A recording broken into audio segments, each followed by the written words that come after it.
यह एक कदीम गांव की कहानी है जहां वक्त जैसे थम सा गया हो।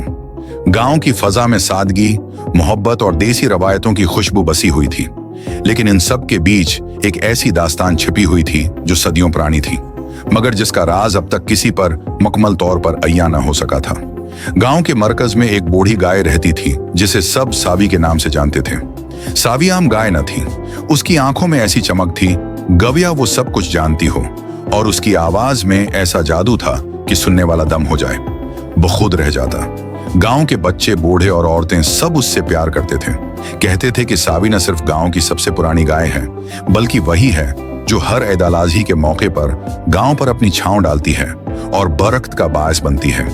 मगर सावी की कहानी सिर्फ उसकी उम्र और बुजुर्गी तक महदूद न थी।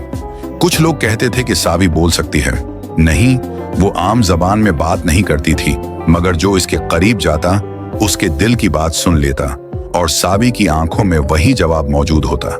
कई मर्तबा ऐसा हुआ कि जो शख्स गुमशुदा या गमजदा होता वो सावी के पास जाता, और जब वापस आता तो उसके चेहरे पर सुकून और आंखों में रोशनी होती।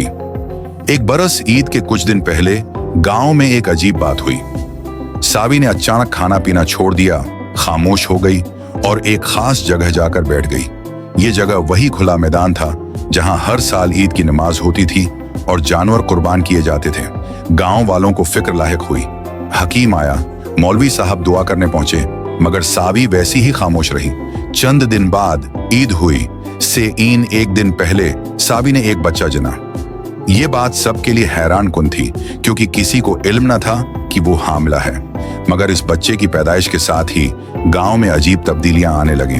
खिशक कनवें भरने लगे, बीमार लोग तंदुरुस्त होने लगे, और गांव की जमीन ऐसी जरखीज हो गई जैसे कभी पहले न थी।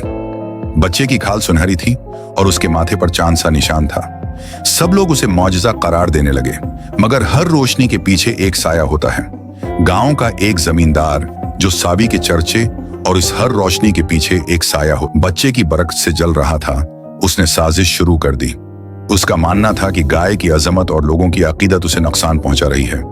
उसने कोशिश की कि बच्चे को हटा दिया जाए, चोरी कर ले, मगर जब वो रात के अंधेरे में मैदान में पहुंचा तो उसे सावी के अर्द-गर्द रोशनियों का हाला दिखाई दिया, जैसे आसमान से नूर उतर रहा हो।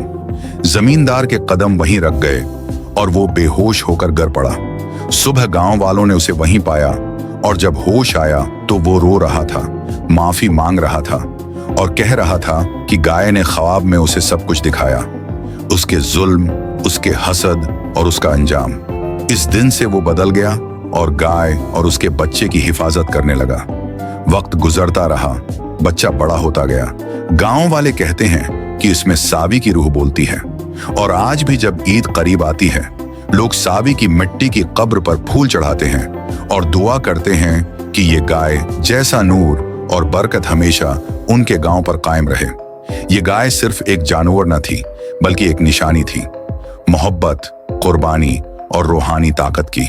और गांव की फजाओं में आज भी उसकी आवाज गूंजती है, बस सुनने वाले कान और समझने वाला दिल चाहिए।